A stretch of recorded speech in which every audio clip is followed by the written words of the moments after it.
Hello प्यारे दोस्तों, कैसे हो भाई आप सबका स्वागत है आज की क्लास में। और आप लोग जो है अभी तक हमारे चैनल से ना जुड़े हों तो प्लीज़ लाइक शेयर सब्सक्राइब कर दें, है कि नहीं दोस्तों। तो आज हम लोग डिस्कस करने वाले हैं बहुत ही अच्छे टॉपिक को, जिसको हमने चुना है, यानी कि आप लोगों की डिमांड पर हमने प्रीपोजिशन, बहुत ही अच्छा पार्ट है दोस्तों।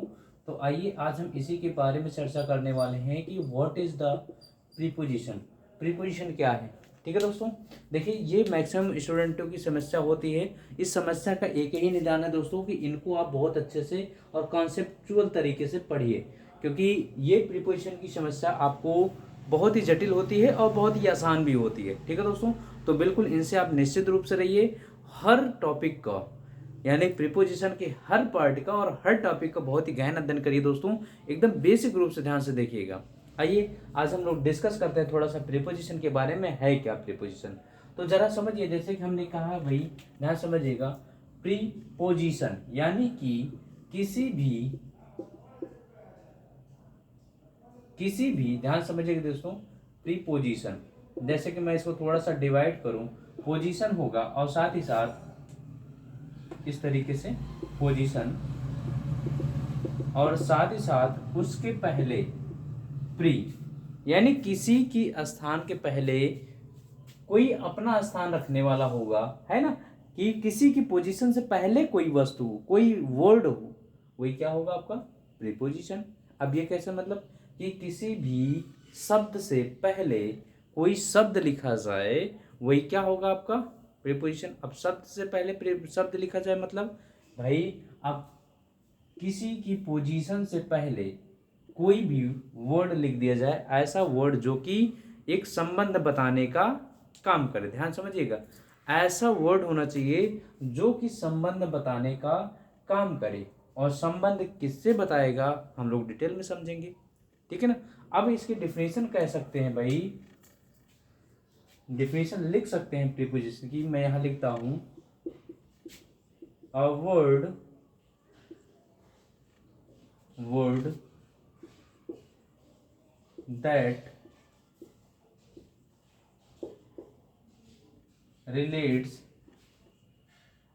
a word that relates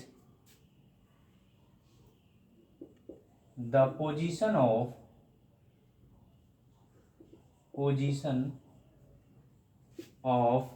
word position of word to another word, to another word। ध्यान समझिएगा दोस्तों, मैंने जो डेफिनेशन लिखी है कि a word that relates the position of word to another word. ठीक है दोस्तों, यानी कि ऐसा शब्द जो रिलेट करे उसकी पोजीशन को, ऐसे शब्द, एक शब्द को किसी दूसरे शब्द से, दैट इज योर प्रीपोजिशन। बात समझ आ रही दोस्तों, ये क्या है आपका प्रीपोजिशन, ठीक है ना। यानी कि ये आपका एक पोजीशन से लेकर के दूसरे किसी शब्द से रिलेशन बताने का, उसकी पोजीशन को निर्धारित करने का जो काम करे, that is your also preposition. बातें समझ में आ रही। वही मैंने यहाँ पर देखिए कि जो पोजीशन बताए किसी भी नाउन के साथ, पोजीशन उसकी हो और उसके पहले कोई शब्द आए, और अपने से पहले आने वाले किसी भी शब्द को, यानी कि यहाँ पर जो वर्ड आए उससे संबंध यानी कि रिलेशन बताने का काम करे, दैट इज योर प्रीपोजिशन। बातें समझ में आ रही ना, है कि नहीं। ध्यान से इन शब्द को, इन मीनिंग को और इस डिफिनेशन को ध्यान समझिए, तब उसके बाद आगे हम समझाते हैं। एक बार देखिए इसको जरा अभी, फिर आगे चलते हैं।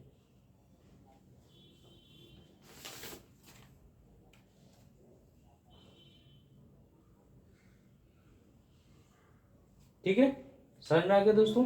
यहाँ टू नहीं, यहाँ विथ लगा लीजिए क्योंकि संबंध बताएगा, है ना। ये बात समझ में आ गई होगी। अब मैं कुछ सेंटेंस देता हूँ, सेंटेंस के अकॉर्डिंग आप समझिएगा कि सेंटेंस में किस तरीके से प्रीपोजिशन किससे आपका इंटरलिंकिंग करता और संबंध बताने का कार्य करता। देखिए दोस्तों, ध्यान समझिएगा बात को। मैंने कहा, जैसे एक सेंटेंस लिखता हूँ, पहला,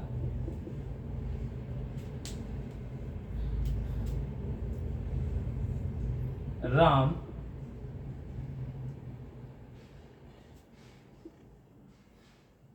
इज इन द क्लास। पहला सेंटेंस हो गया। दूसरा, ध्यान से समझते चलिए गए। Ram came in the class. तीसरा sentence, Ram met Gita in the class. चौथा सेंटेंस, Ram in the class met Gita. पांचवा सेंटेंस है, इन देखिए जितने भी सेंटेंस आपको दिए जा रहे हैं इन सेंटेंस को ध्यान समझिए, ठीक है भाई। जैसे हम कहते हैं Ram was happy in the class. In sentence पर आप नजर डालिए, इनको देखिए कि इनके साथ आपके संबंध कैसे हैं और कैसे इनका यूज किया जा रहा है। फिर आगे हम डिस्कस करते हैं, इनको हम डिस्कस करते हैं। आइए देखते हैं। कुछ आपने विचार किया होगा, सोचा होगा कि क्या चीज, ये क्या सेंटेंस लिखे हैं, इनका मतलब क्या है। देखिए दोस्तों, हमारा एक ही सिद्धांत है कि हम आपको चाहे जो जिस भी टॉपिक पर डिस्कस कर रहे हों उस टॉपिक को हम बेसिक टू एडवांस लेकर के चलते हैं, है ना। तो बात को समझिएगा, ये जो 5 सेंटेंस लिखे हैं आपको क्लियर करेंगे कि प्रीपोजिशन है क्या। अब ध्यान समझिएगा दोस्तों कि यहाँ पर पहला सेंटेंस, यदि हमने कहा कि प्रीपोजिशन, क्या कहा भाई, प्रीपोजिशन। अब यहाँ पर संबंध बताएगा किसी न किसी। देखिए जैसे ये प्रीपोजिशन है तो ये किसी न किसी नाउन के साथ संबंध बताने का काम करेगा, है कि नहीं, रिलेट करेगा संबंध से। और नाउन का सब्स्टिट्यूट क्या होता है, प्रोनाउन भी होता है, तो ये प्रोनाउन को भी रिलेट करने का काम करेगा। अब यानी कि प्रीपोजिशन के साथ लग करके नाउन या प्रोनाउन के बारे में यानी कि उससे संबंध बताएगा, और संबंध जिसके बारे में बताएगा, किसके, आगे आने वाले शब्द की। क्योंकि भाई प्रीपोजिशन का अर्थ ही होता है संबंध बताना, है कि नहीं, संबंध बताना। और संबंध बताएगा यानी एक तो इसको जोड़ रहा है, इस नाउन प्रोनाउन का संबंध किसी पहले वाले शब्द के अकॉर्डिंग बताएगा कि नहीं भाई, उसके बताएगा कि ना, उसी के साथ संबंध तो बताएगा। अब इसके साथ आने वाला जो शब्द होगा, जो वर्ड होगा, वो क्या होगा। अब यहां से समझिएगा कि वो क्या हो सकता है। एक बात जरा गौर करिएगा दोस्तों। अब हमने कहा Ram is in the class, Ram is in the class. अब जरा बात करिए दोस्तों, इज क्या है आपकी, वर्ब है। और वर्ब कैसी, इसी को हम कहते हैं लिंकिंग वर्ब। क्या कहते हैं, लिंकिंग वर्ब के नाम से जानते हैं। यानी कि ये लिंक करने का काम करता है और साथ ही साथ सब्जेक्ट की आगे विशेषता के बारे में वर्णन करता है। जैसे मैंने कह दिया Ram is a good boy, Ram is a good boy. तो is that is your also linking verb. जब लिंकिंग वर्ब है तो ये किसके लिए साथ लिंक कर रहा है, बॉय कौन है, राम है कि नहीं। तो ये क्या है, लिंक कर रहा है कि नहीं कर रहा है। तो जरा बताइए, Ram is in the class, in the class. अब इन द क्लास में है कौन, तो पता चला राम। और राम यानी कि यहाँ पर आप देख रहे हैं इन जो आपका प्रीपोजिशन है वो क्लास को, और क्लास में है कौन, राम। क्लास में है कौन, राम। बात समझ में आ रही कुछ भाई, बताइए जरा, बोलिए। क्लास में है कौन, राम। तो यहां से एक बात निकल कर आती है कि ये देखिए क्लास, ये आपकी ये पोजीशन हो गई, इसके पहले क्या है, नाउन है कि नहीं भाई, इसके पहले यानी कि ये प्रीपोजिशन है। अब प्रीपोजिशन किसको संबंध बताना है, किसके साथ, नाउन यानी राम के साथ। नाम, राम का मतलब क्या है यहाँ पर, नाउन। बात को समझते चलिएगा, नाउन। अब बात करिए दूसरे वाले सेंटेंस की, Ram came in the class, Ram came in the class. अब यहाँ पर देखिए इन, ये इसके साथ संबंध बताने का काम कर रहा है और किसको जोड़ रहा है, वर्ब को जोड़ रहा है। किसको जोड़ रहा है, वर्ब को जोड़ने का काम कर रहा है कि नहीं भाई। तो राम वर्ब को जोड़ने का काम, यानी कि ये इन जो है इस नाउन की, जो इस नाउन के साथ किसकी विशेषता बताने का काम कर रहा है, विशेषता नहीं, किसके साथ संबंध बताने का काम कर रहा है, वर्ब की। तो प्रीपोजिशन और किसके साथ संबंध बता सकता है, वर्ब का। चलिए नेक्स्ट देखिए, राम मेट गीता। जरा एक बात देखिए दोस्तों, इन दोनों सेंटेंस का अर्थ बताइए, दोनों सेंटेंस का अर्थ बताइए। Ram met Geeta in the class, Ram in the class met Geeta, इनका दोनों का सेंटेंस शब्द अर्थ एक ही है या फिर अलग अलग है, जरा डिस्कस करिए, डिस्कस करिए, इसको बताइए जरा। तो इसमें से कई लोग कह रहे हैं कि इनका जो सेंस है, इनका जो अर्थ है एक ही है। मैं कहता हूं अरे नलायको जरा ध्यान से सुनो, यहाँ पर कह रहा है Ram met Geeta in the class, अब इसमें कह रहा है Ram in the class met Geeta, अंतर क्या है समझिए। अब यहाँ पर Ram subject met verb, Geeta आपका ऑब्जेक्ट है। अब इन द क्लास ये आपका प्रीपोजिशन है, यानी कि इसके साथ संबंध किसका बताया, गीता का बताया कि नहीं। तो यहाँ पर क्या है, नाउन है, लिखा हुआ है, कोई दिक्कत। अब जरा बात करिए यहाँ पर, अगर इसकी प्रीपोजिशन की बात करते हैं, इन लगा हुआ है, इस नाउन का संबंध राम के साथ बताया, यानी कि नाउन है, कोई दिक्कत नहीं, वही याद है, ठीक है ना। बाकी कोई दिक्कत नहीं, यहाँ पर तो वही पोजीशन है, ये भी नाउन की विशेषता बता रहा है, ये भी बता रहा है, सॉरी नाउन के साथ संबंध बताने का काम कर रहा है, सॉरी मैं बार बार विशेषता कहता हूँ, नाउन का संबंध होगा, संबंध बताने का काम कर रहा है कि नहीं। लेकिन जरा एक बात गौर करिए, यहाँ पर कह रहा है राम मेट गीता, राम किससे मिला, गीता से मिला, इन द क्लास। अब क्लास में कौन है, गीता है, कौन है, गीता, क्लास में गीता है, राम कहीं बाहर से आया उससे मिलने के लिए, बात समझ में आ रही। लेकिन यहाँ क्या है, Ram in the class, Ram जो है वो कहाँ है, इन द क्लास, राम क्लास में है, मेट गीता, और उससे मिलने कौन आया, गीता आई, बात समझ में आ रही ना। तो दोनों का अर्थ अलग है, कोई दिक्कत यहाँ तक। चलिए आगे चलते हैं, यहाँ संबंध बता रहा है कि नहीं भाई, इस नाउन का संबंध इस नाउन से बना रहा है, बता रहा है, इस नाउन का संबंध इस वर्ब से बता रहा है, इस नाउन का संबंध इस नाउन से बता रहा है, इसके चलिए। अब यहाँ देखिए, Ram was happy in the class, Ram was happy in the class, तो राम सब्जेक्ट, वॉज आपकी लिंकिंग वर्ब, लिंक कर रही है इसको, हैप्पी इन द क्लास। अब happy in the class, in the class, ये पोजीशन बता रहा है किसका, क्या है भाई, हैप्पी है कि नहीं, हैप्पी है, यानी कि ये क्या है आपका एडजेक्टिव है। तो कह सकते हैं कि यहाँ पर जो है प्रीपोजिशन किसके साथ संबंध बता रहा है, एडजेक्टिव के साथ संबंध बताने का कार्य कर रहा है। बातें समझ में आई कुछ यहाँ तक, इसको जरा नजर देखिए। तो हम यहाँ कह सकते हैं कि प्रीपोजिशन जो संबंध बताने काम कर रहा है वो नाउन के साथ हो सकता है, वर्ब के साथ हो सकता है, और एडजेक्टिव के साथ संबंध बताने का कार्य करता है। बात समझ में आ रही दोस्तों, कोई दिक्कत यहाँ तक, कोई दिक्कत यहाँ तक। तो इसीलिए हमको एक दूसरे के साथ संबंध बताने का जहाँ जिक्र हो वहां पर हम किसका यूज करते हैं, प्रीपोजिशन का यूज करते हैं। कोई दिक्कत कोई परेशानी यहाँ तक। अब बात को धीरे धीरे आगे बढ़ाते हैं, चीजों को समझते चलिएगा। अगर हम यही थोड़ा सा और आपको ऊपर लेवल उठाएं, आपसे थोड़ा सा आपको लेवल उठा करके ले चलें, वहां पर देखिए जिक्र करिए, मैंने कहा Ram is in the class.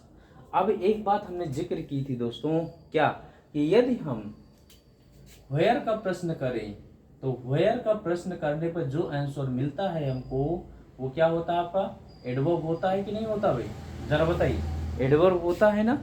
अब यहाँ जरा बताइए, Ram is where, Ram is where, Ram कहाँ है, तो पता चला answer in the class, class में है। तो हम इसको कह सकते हैं ये क्या है आपका, एक पूरा फ्रेज है, क्या है, इन द क्लास पूरा फ्रेज है। और कैसा फ्रेज है, एडवर्बियल फ्रेज है, कैसा फ्रेज है, एडवर्बियल फ्रेज है कि नहीं, कह सकते हैं भाई। अब जरा गौर करिएगा दोस्तों, एक बात बताइए, यहाँ गलती कैसे हुई, गलत है, एडवर्बियल फ्रेज नहीं है, क्योंकि ये वर्ब के साथ वर्ब की विशेषता बताने वाला ही एडवर्ब होता है, वर्ब की विशेषता बताने वाला ही एडवर्ब होता है, जो कि एडवर्ब तो है नहीं। व्हेयर का, तो एक बात ध्यान फिर समझिएगा कि व्हेयर का प्रश्न करने पर वेयर का प्रश्न करने पर मिलने वाला जो आंसर है वो आपका एडवर्ब नहीं भी हो सकता है और हो भी सकता है। ध्यान समझिएगा, कब जब हमारी लिंकिंग वर्ब हो। ध्यान समझिएगा, ये लिंकिंग वर्ब है। अब जरा किसके बारे में लिंक है? राम। अब राम क्या है? राम की ही विशेषता बताने का काम कौन कर रहा है? इन द क्लास। जैसे हमने कहा यहाँ पर, एक बात देखिए, Ram is a good, Ram अच्छा है। अब गुड कौन है? राम ही तो है ना। गुड कौन है? राम ही तो है ना। अब बात को समझिए, वही है, Ram is in the class. तो क्लास में कौन है? राम ही तो है। ये राम की विशेषता बता रहा है कि नहीं भाई? क्लास में है। जब क्लास में है तो ये क्या हो सकती है? उसका एडजेक्टिव हो सकता है, एडजेक्टिव फ्रेज हो सकता है कि नहीं भाई? Adjective phrase. चीजों को समझते चलिए कि चीजें मैं स्पष्ट करूंगा। ये क्या है आपका? Adjective phrase. और फ्रेज आप लोग जानते होंगे, फ्रेज क्या है? Phrase is a group of word which is make a sense but not complete, है कि नहीं? अ class that is a group of word which is make a sense and give the meaningful sense, and class is also made one subject and one verb. यानी class में आपको एक subject और एक verb निश्चित रूप से मिलेगा। अब यहाँ पर ये फ्रेज की बात हो रही है, तो कैसा फ्रेज है? Adjective phrase. तो एक बात यहाँ से स्पष्ट हो रही है कि भाई ये एडजेक्टिव फ्रेज भी बनाने का काम करता है।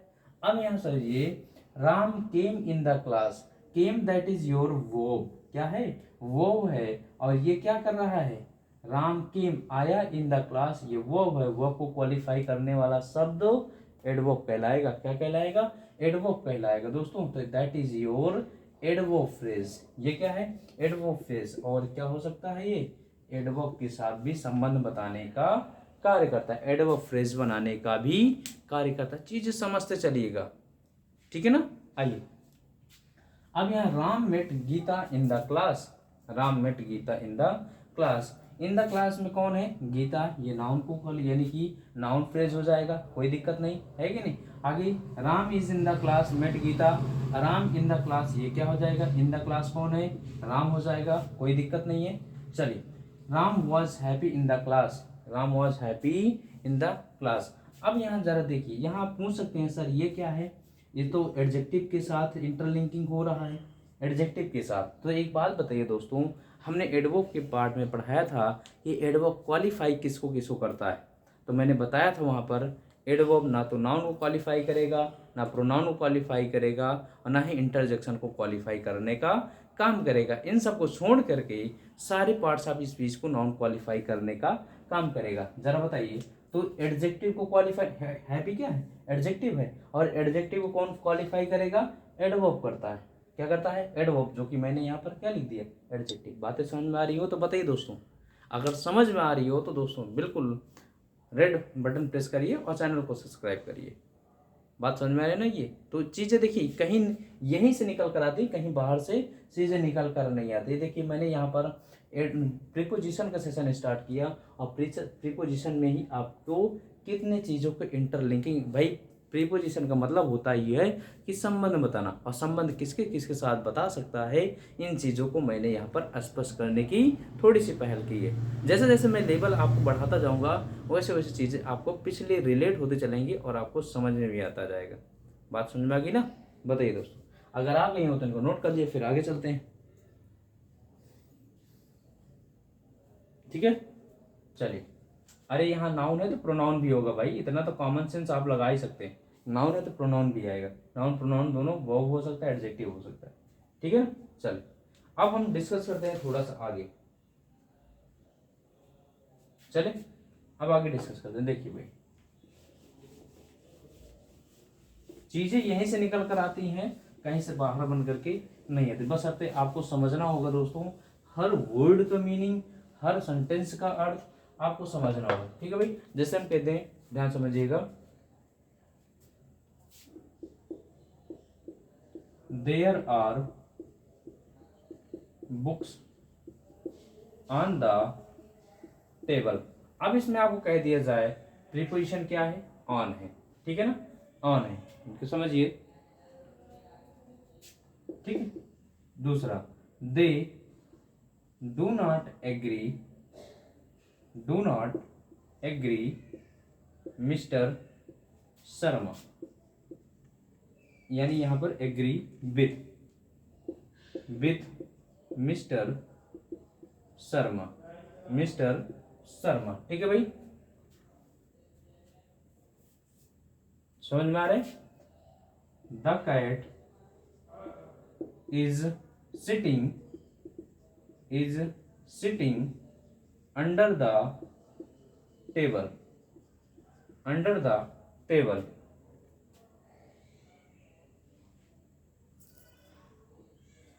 ठीक है, चलिए, रमेश इज सिटिंग बिटवीन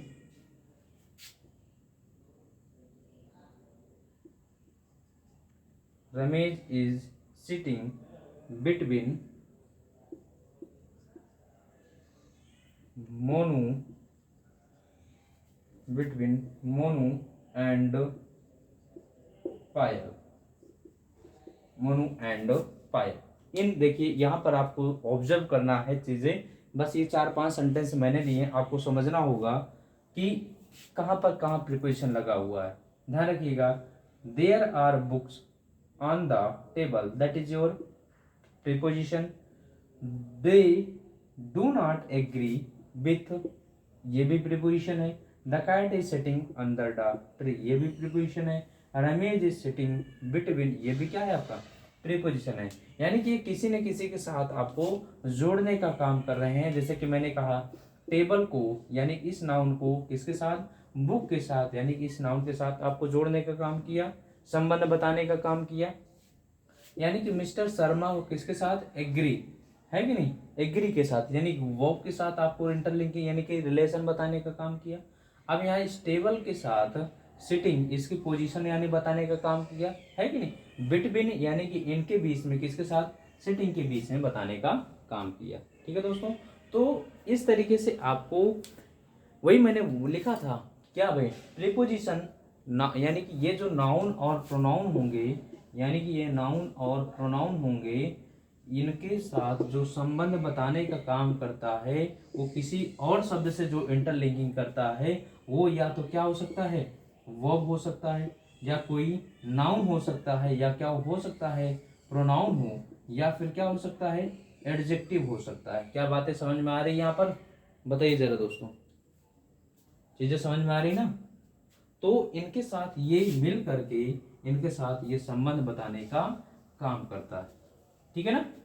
तो ये सॉरी यहाँ आप है, यहाँ प्रीपोजिशन लिख लीजिए, preposition.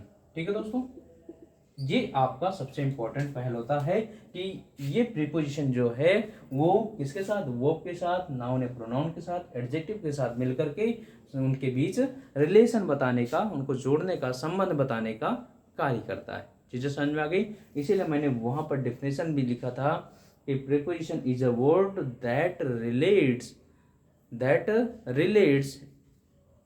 a word which is use another word which is related या another word। बात समझ में आ गई ना यहाँ तक। चलिए अब हम लोग इसके थोड़ा सा काइंड्स पढ़ते हैं कि प्रीपोजिशन के कितने काइंड्स होते हैं। जैसे कि हम लोग जानते हैं प्रीपोजिशन के टाइम वाले होते हैं जो आपको समय निर्धारित करते हैं। टाइम के जैसे आफ्टर, बिफोर, इन, है ना, व्हेन, ये सब क्या है आपके टाइम बताने वाले शब्द होते हैं। अगर प्लेस की बात करें तो उसमें आपका स्थान बताने वाले प्रीपोजिशन होते हैं। आइए डिस्कस करते हैं थोड़ा सा। देखिए दोस्तों, अब इसमें कौन कौन हो सकता है, चीजों को समझिएगा। ठीक, चलिए पहले लिख लीजिए भाई, थोड़ा सा समझिए।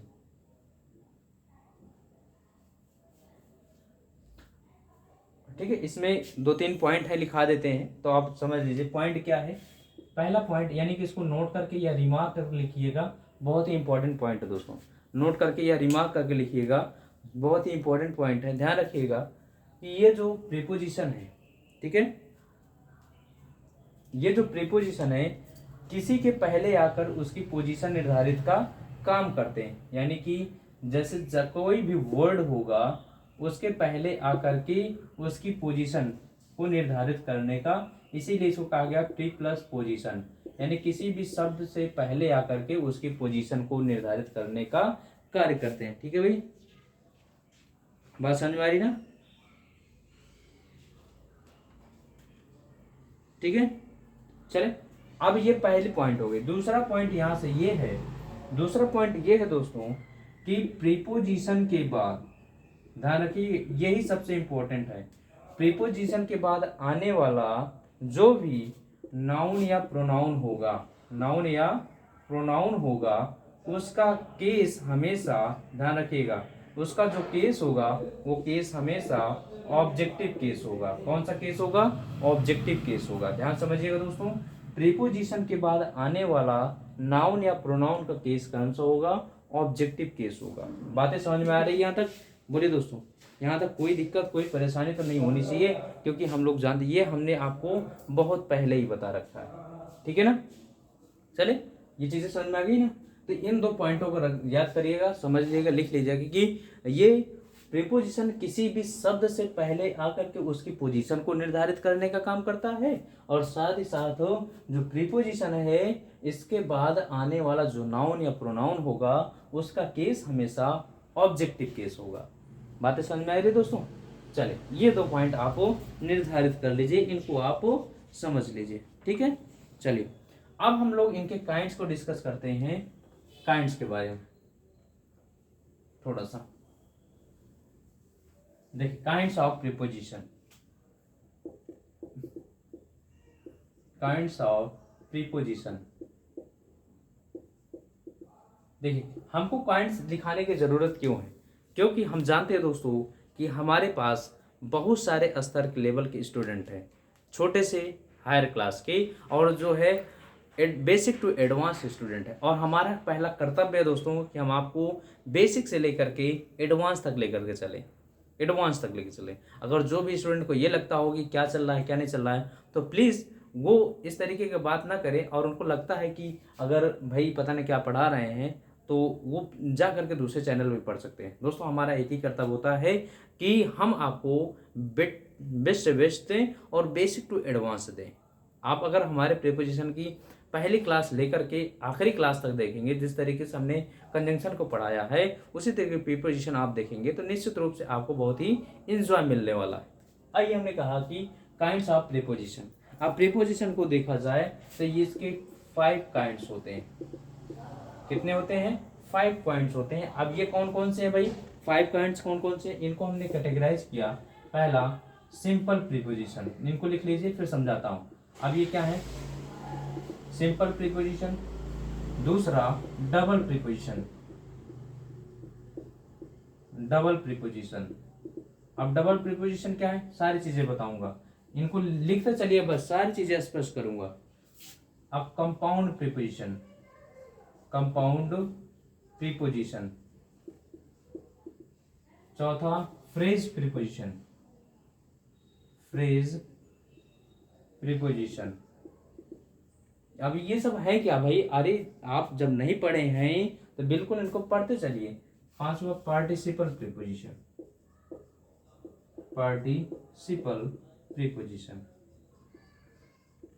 प्रीपोजिशन। अब ये क्या है?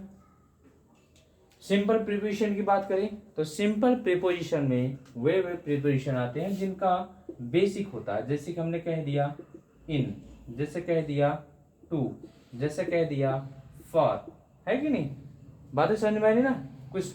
अरे इनमें बताइए जरा, क्या कुछ मैंने ऐड किया है? क्या कुछ हमने इनके साथ की विथ, जरा बताइए, क्या इनके साथ मैंने कुछ ऐड किया है? नहीं ऐड किया कि नहीं? ये सिंपल प्रीपोजिशन की कैटेगरी में आते हैं। डबल प्रीपोजिशन, डबल प्रीपोजिशन में आते हैं जैसे आपका इन टू। अगर देखा जाए तो ये क्या है? ध्यान समझिएगा, हमने कहा इन प्लस टू, अब इनको मिला देंगे तो क्या हो जाएगा? इन टू।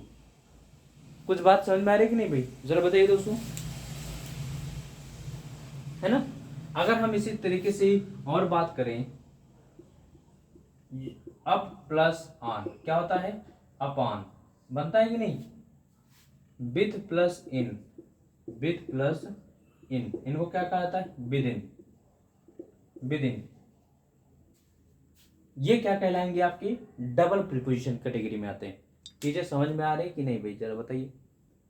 अभी आप पहले इनको देख करके लगाओगे ये सब क्या है, सिंपल प्रीपोजिशन, डबल और कंपाउंड फ्रेज पार्टिसिपल, ये क्या है। अब यहाँ से आपको लग रहा होगा कि किस तरीके से प्रीपोजिशन को कैटेगराइज किया गया। चीज़ें देखिए इतनी बेसिक होंगी कि आप सोच भी नहीं कर सकते, और इतना एडवांस भी हो सकता है, इतना एडवांस होगा कि आप जान भी नहीं सकते। लेकिन बशर्ते दोस्तों तभी आपको एडवांस समझ में आएगा जब आप बेसिक से लेकर के एडवांस तक, यानी कि हमारे शुरू तक जुड़े होंगे, स्टार्ट से लेकर के अंत तक, तभी आपको समझ में आएगा कि मैंने कहाँ से एडवांस ले लिया और कहाँ से मैंने बेसिक आपको बताया। ठीक है दोस्तों, बातें समझ में आ रही है? बोलिए भाई, कोई दिक्कत कोई परेशानी यहाँ तक? ठीक है ना। अगर हम बात करें कंपाउंड प्रीपोजिशन की, इसकी जैसे हम लोग जानते हैं कंपाउंड मतलब किसी से मिल करके बने होंगे, जैसे क्रॉस, ए प्लस क्रॉस, ये वर्ड जुड़े हैं कि नहीं? ए क्रॉस कहा जाता है, कहा जाता है कि नहीं भाई? बताइए जरा। ए साइड, ए प्लस साइड, ए साइड। तो ऐसे जो भी वर्ड आपके बन करके तैयार हुए हैं वो सब कैसे कहलाएंगे? आपके कंपाउंड प्रीपोजिशन कहलाएंगे। बातें समझ में आ रही ना। इसी तरीके से हम कह दें ए प्लस मिड, क्या हो जाएगा? एमिड। बोलिए कोई दिक्कत यहाँ पर? जैसे हम कह दें be plus long, belong, belong, कोई दिक्कत कोई परेशानी भाई? हम कह दें बी प्लस हाइंड, बिहाइंड, ये क्या कहलाएंगे? आपके कंपाउंड प्रीपोजिशन कहलाएंगे, है ना। अगर हम कह दें A plus mid plus S T, है कि नहीं, ये क्या हो जाता है भाई? A plus mid plus S T, amidst, amidst. ये किसकी कैटेगरी में आते हैं? आपके कंपाउंड प्रीपोजिशन की कैटेगरी में आते हैं। बताइए दोस्तों, अरे मज़ा आ रहा है कि नहीं भाई?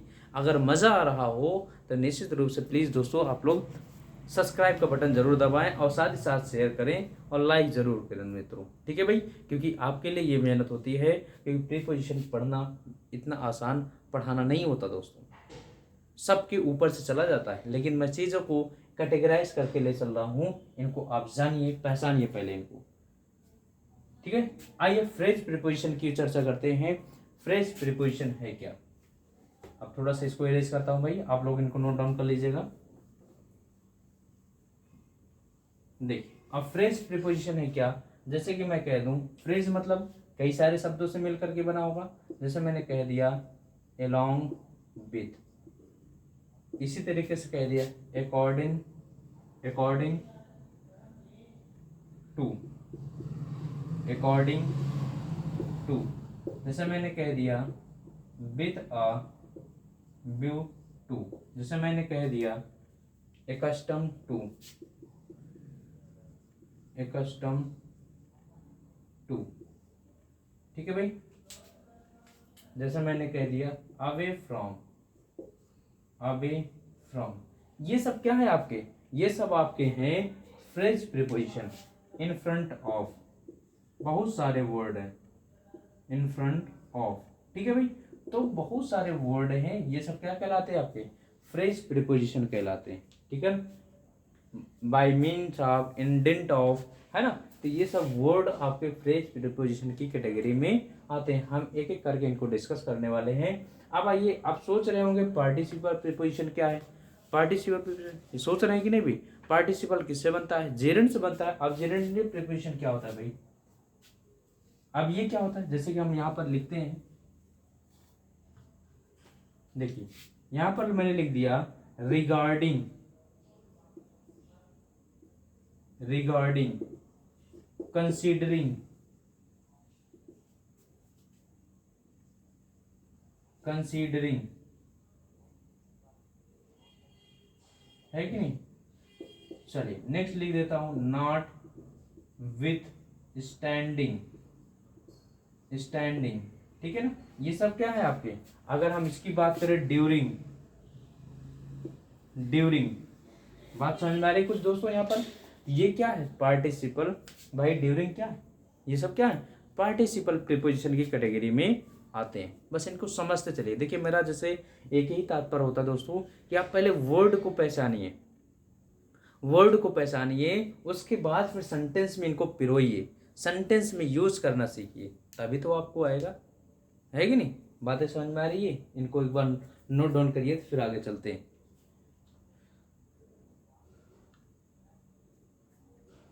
समझ में आ गई? चलिए, ठीक है दोस्तों, तो ये आज का सेशन था। कैसा लगा दोस्तों? आप लोग जरूर कमेंट बॉक्स में बताइए। अब हम लोग इनको एक एक तरीके से यूज करेंगे। कैसे यूज करना है हम आपको बताएंगे नेक्स्ट क्लास में, बशर्ते कि आपको समझना होगा। हेडिंग डाल दीजिए, use of preposition, use of preposition. तो इनको हम लोग कल की क्लास में कैटेगराइज करेंगे। कैटेगराइज मतलब पहले यूज करने के लिए क्या क्या कंडीशन होनी चाहिए, है कि नहीं, क्या रूल्स होते हैं, उसके बाद हम एक एक शब्द को अंतर समझते हुए आगे चलेंगे। ठीक है भाई, तो मिलते हैं नेक्स्ट वीडियो में, तब तक के लिए thanks for watching, thank you.